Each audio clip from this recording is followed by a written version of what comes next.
Так, всем привет.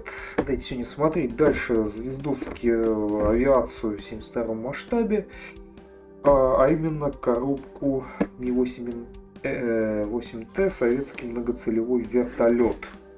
72-й масштаб, артикул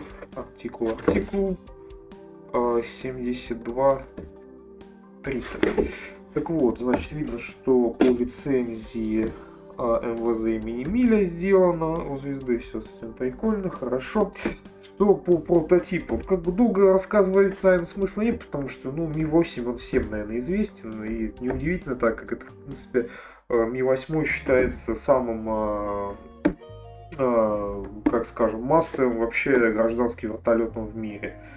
То есть это жутко популярная, известная машина, которая производится с 60, по-моему, если не ошибаюсь, первого года и до сих пор эксплуатируется в каких-то различных апгрейдах, модификациях, как в России в огромном количестве, как в гражданской авиации, так и в военной, так и за рубежом огромное количество экспортных и оставшихся там, наверное, от времен Советского Союза и Варшавского договора вариантов еще присутствует. Что по прототипу единственное можно сказать, что двухвинтовой вертолет, двухдвигательный. Вот видно, что вот это воздухозабор, это два двигателя установлены параллельно с корпусом. Что вертолет может быть как штурмовым, собственно, вот видно, что у него подвешивается вооружение на армейской версии, различная номенклатура могла подвешиваться, как блоки неуправляемых ракет, так и бомбы, в принципе, теоретически, ну и в различные там уже, в зависимости от задачи, конкретной модификации там вертолета, могли разные вооружения подвешиваться. Десантный или грузовой отсек у него на 24, в принципе, человека экипажа десанта здесь находится, или, в принципе, что могло заменяться каким-то грузом, либо, например, топливными баками, если это был какой-то вариант вертолета, рассчитанный на большую дальность. Соответственно, вот тут не видно, с левого борта вот здесь находится дверь, а сзади вот такая еще раздвижной корпус, вот видно на севшем вертолете изображено, то есть, соответственно, грузы или десант могли еще и сзади грузиться. Вот, соответственно, модификация это уже Ми-8Т, которая производилась с 75-го, если не ошибаюсь, года, то есть там апгрейдили различные агрегаты, узлы в вертолете, я не буду их сейчас долго перечислять, это очень все долго займет. Позже была еще модификация 8МТ, еще более совершенная, ее звезда тоже выпускает. Экспортный вариант назывался Ми-17, ее, по-моему, звезда тоже выпускала, но по сути это, по-моему, Ми-8МТ такой же есть. Так что, в принципе, вот что по самой модели. Достаточно старая модель звезды, насколько я понимаю, собственная разработка звезды, то есть не какой-то перепак, пресс-формы 99-й год, то есть, в принципе, довольно много, уже больше 20 лет, но, в принципе, перепаковывался другим производителем, до сих пор продолжает звездой выпускаться. Так как я по авиации, по моделям авиации не то чтобы шарю, поэтому ничего как бы не могу особо сказать за копийность конкретно по Ми-8Т, что там какие-то проблемы есть, скорее всего, знатоки реально за 20 там с хвостом лет, наверное, уже эту модель изучили досконально, ее проблемы, какие-то нужны доработки для копийности и так далее. Я, в принципе, всего этого касаться не буду, так как, в принципе, не знаток этой темы. Так что давайте, наверное, нырять в коробочку. Еще у нас в звездовских печатях. Да, если что, по боковикам я не сказал, это уже новый дизайн звезды, краски даются на Томию и звезду. Декаль здесь изображена, 145 деталей и 25 сантиметров с половиной. Ну, в основном это из-за лопастей винта. Ну и на другом боковике тоже 72-е, в 72-м вертолеты звезды. Что в коробке у нас? Да, резал, получается. Да, резал.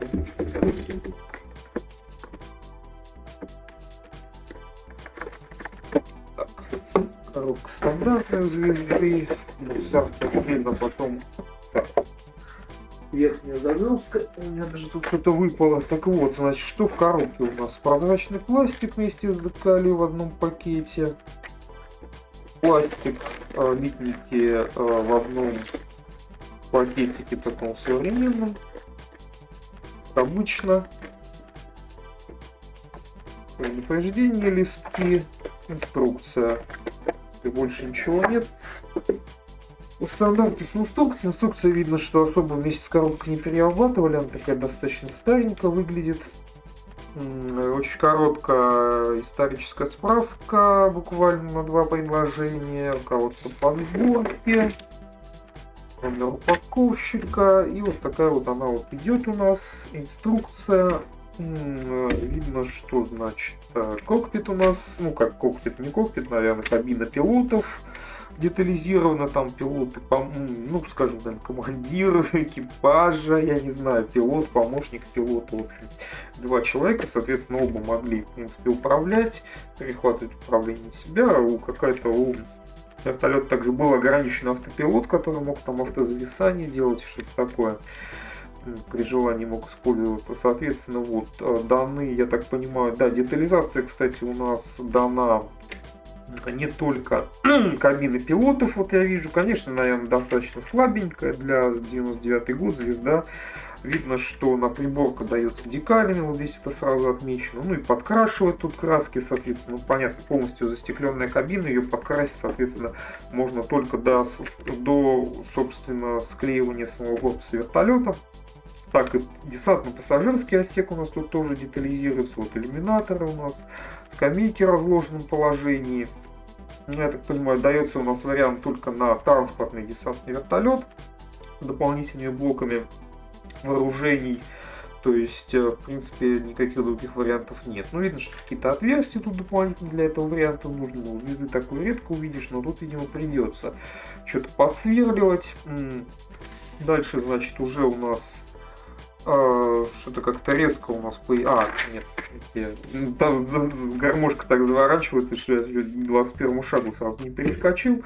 Значит, потом вот эта подсборка с пуликом и кабины пилотов, значит, совмещается у нас с 2 половинами корпуса основными.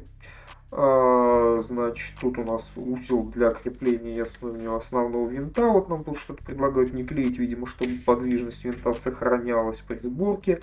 Потом блок с двигателями вот у нас наверх устанавливается. Там дополнительные детали хвоста. Собственно, сама сборка пошла винта вот этого узла. Ну, как бы вот воздухозаборы, соответственно, вот. Точнее, нет, это не воздухозабор, это выхлоп двигателей. И пошли варианты у нас. Я смотрю, какие варианты у нас звезда предлагает по Ми-8. Насколько я вижу, они... Пытаюсь понять, чем они отличаются. И не могу понять, потому что и слева, и справа, по-моему, одни и те же детали. Что? Так, что, звезда, подожди, так полегче. Что происходит? Я не понимаю. 6D, 6D, 1D, 1D, 38C, 38C. Вот это, кстати, воздухозабор кондиционера. То есть это далеко не на всех вертолетах было. То есть это зависело от конкретной модели. Я что-то вот реально, может, я, конечно, что-то, знаете, тяжело во время обзора бывает вникать в инструкцию, но я не понимаю, чем отличаются эти версии. Они же, блин, абсолютно одинаковые. И даже ориентация деталей абсолютно... Что? Ладно. Так, ну это, конечно, странно. Это странно. Так. Потом, собственно, у нас идет подвесы появляются... точнее, не как шасси детали. Шасси не убирающиеся, жесткое. Ой, появляется вот здесь у нас. И дальше, так, тут уже вроде более понятно, тут уже вариант на открытый грузовой-десантный отсек, на заднюю, так сказать, задние раздвижные вот эти створки, соответственно, тут может быть либо вариант закрытый, либо открытый. Там такая открывались створки, вот это вот все как крылья у майского жука, и, ну, условно, да, я выдвигался в парель, соответственно, вариант 1, вариант 2. Я вот тут тоже не совсем понимаю, что обозначено.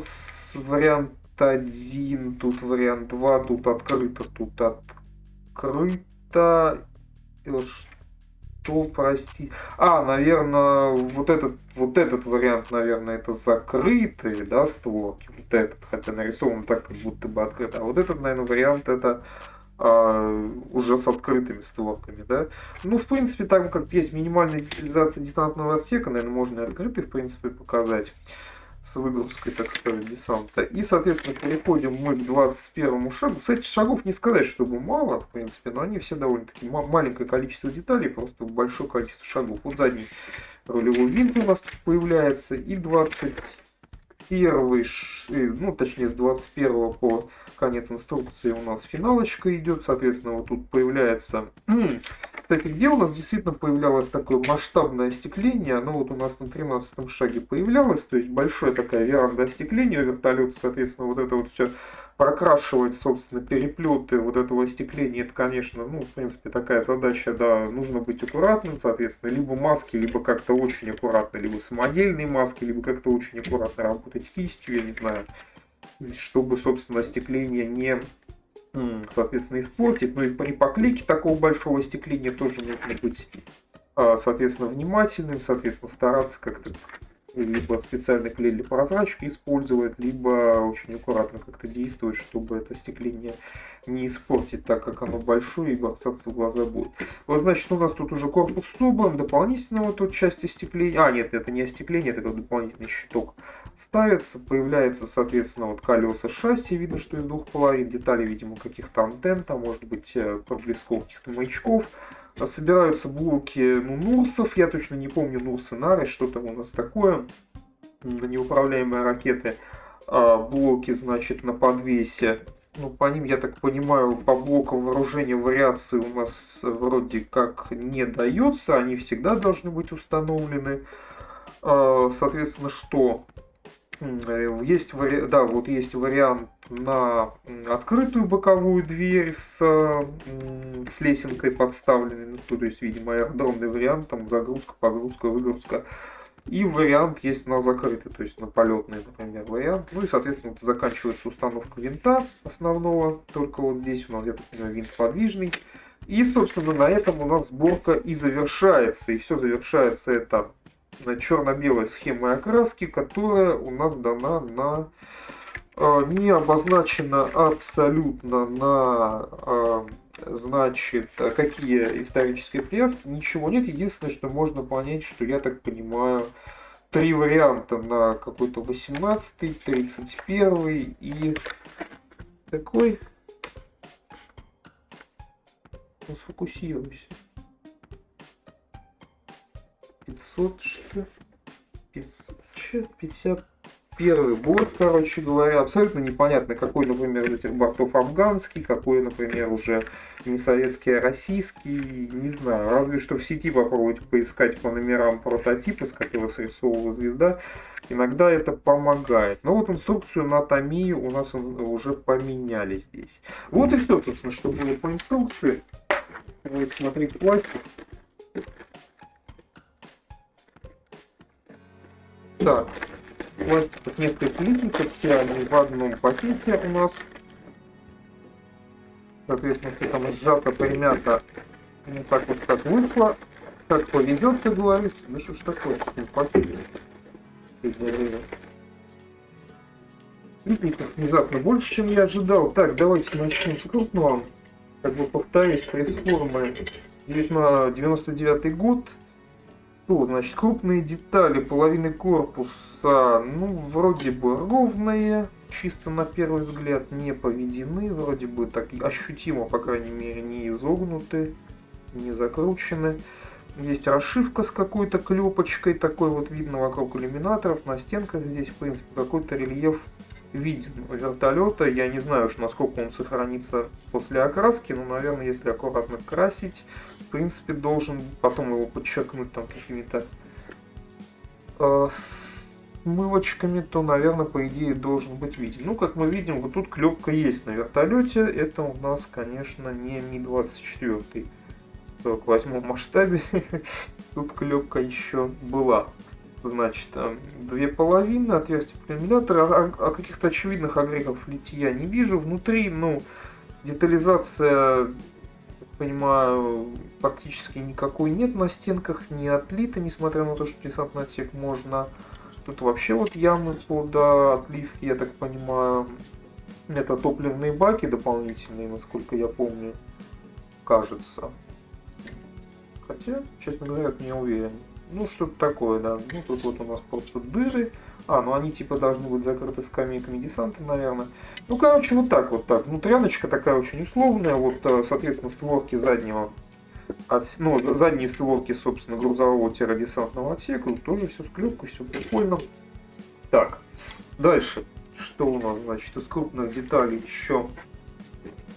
Литник с полом, соответственно, тоже с, так понимаю, с отверстиями под установку, значит, скамьи десанта. Вот эта часть кабины пилотов, соответственно, там кресла, всяческие органы управления, отверстия под них сделаны. Вот стенка, переборка, отделяющая десантный отсек от кабины пилотов. Ну, тут супер минимальная какая-то детализация, условно отлита. Дверка, вот, собственно, для внутренней, для этой переборки. Дверка внешняя. Соответственно, деталь рулевого винта в одну деталь. Тут, в принципе, отлито. Какие-то детали по основному винту. Тут вот есть лесенка та самая, которой забираться нам предлагают. Ну и тут еще какие-то минимальные детальки.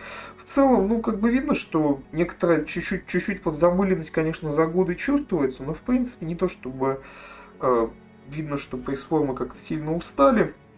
Вроде бы в целом более-менее это все достаточно пристойно смотрится для 99-го года. Так, следующее, значит, еще крупные достаточно детали. Это у нас детали в части половины, ну, собственно, двигатели, две половины с двух сторон, с выхлопом, соответственно, и вот, соответственно, вот этой шахты под винт. И какие-то детали, видимо, подвесов вооружения, вот эти вот рельсовые детали, соответственно, воздухозабора двигателей, вот, ну, точнее, вот тоже выхлоп, вот эти вот раструбы по бокам. Ну, вот, на всех, как бы, деталях продолжается клепочка у нас. Тут вот не совсем понятные, ну нет, это скорее всего не брак какой-то отливки, это, видимо, какой-то вот такой вот у нас, это, видимо, должно быть, я, по крайней мере, на это надеюсь, на реальном корпусе вертолета. В принципе, ну чисто так вот приятно щупать этот рельеф этой клепки, в принципе, он вроде как на месте сохранился. Но микробойчики видно на всяких вот этих вот держателях, типа вот этих вот, видно, что есть кое-какие, возможно, микробои смещения, но не то чтобы прям он сильно был критичен. По крайней мере, на первый взгляд. Так, детали. Значит, два литника, я так понимаю, одинаковых с деталями, соответственно, шасси и винта с лопастями. Так, значит, соответственно, можно смотреть туалетка 1. Лопасти, опять же, у нас тоже немножко подзагнуты. Что, в принципе, хорошо, потому что они... Кстати, сам литник внезапно подзагнут. Вот я сначала подумал, что он искривился уже в пакетах, но вот сейчас смотрю, в принципе, что это деталь с лопастями. Может быть, это как-то специально было так уже отливалось изогнутым, да, чтобы провис был по лопастям такой, потому что, ну, конечно, лопасти прямые не могут быть у таких вертолетов, они провисали, естественно, по собственным весам. Соответственно, да, вот то же самое шасси, детали, какие-то колеса, ну, вот видно, да, две половины, как у звезды обычно всегда и бывает, собственно, передние в одну деталь, задние, соответственно, две половины, вот эти детали хвостового вот этого оперения там, ну и, собственно, вот это блоки, я так понимаю, неуправляемых ракет, снарядов, ну и какая-то там мелочевка еще вот почему-то есть. В принципе, вот эти литники вроде не особо какие-то уставшие, ничего, каких-то проблем с ним заметных не вижу. Ну, в принципе, так по-звездовски для тех лет, ну, вроде неплохо сохранились пресс-формы. Ничего прям такого видимых проблем отметить не могу. Хотя это не значит, что, конечно, они не вылезут. Так, и значит остаются у нас детали прозрачный пластик, остекление. Вот, собственно, у нас основное вот это остекление. Значит, видно, что оно достаточно мутное, искаженное. Плюс у меня конкретно в моем наборе прозрачный пластик дан грязный. Причем это, судя по всему, не грязь снаружи, а уже непосредственно, соответственно, вот это грязное пятно, это прямо оно в пластике, то есть, ну, это откровенный дефект. По-хорошему, если бы как бы вас это сильно волнует, в таких случаях надо просить обращаться в звезду, пусть меняют. Ну, так как это, в принципе, брак, то есть у вас на остеклении какая-то грязюка. И это все будет прямо на носу вертолета торчать, и как бы как вы это будете объяснять. Разве что тем, что вертолет чем-то испачкали. Ну, соответственно, вот видно дворники на смотровых, так сказать, остеклении отлиты прямо на стекле, соответственно, их придется как-то очень аккуратно подкрашивать, боковые вот эти детали тоже. И прозрачка иллюминаторов в основном здесь, но в принципе такого же качества. Ну, то есть такой вот прозрачный пластик достаточно, я бы сказал, такого себе качества. Он как бы вот есть, но он как бы и мутный, грязный и, скажем так, помимо этого еще и сложный в покраске. Но это как бы уже не к звезде, наверное, претензии, а просто к тому, что модель сама по себе сложная в остеклении. Значит, и декаль, соответственно, на 3 варианта. Ну да, вот тут хорошо видно, что 51, 18 и 31 борта и разные варианты звезд на них есть. И вот видно хорошо, что дана приборные панели, хотя бы минимально даны декалями. То есть это, в принципе, есть. Есть хорошо, что это есть. И, собственно, на этом все. Наша моделька, собственно, заканчивается. Ми-8Т. 75 года модификация. Вот такой вот вертолет от звезды.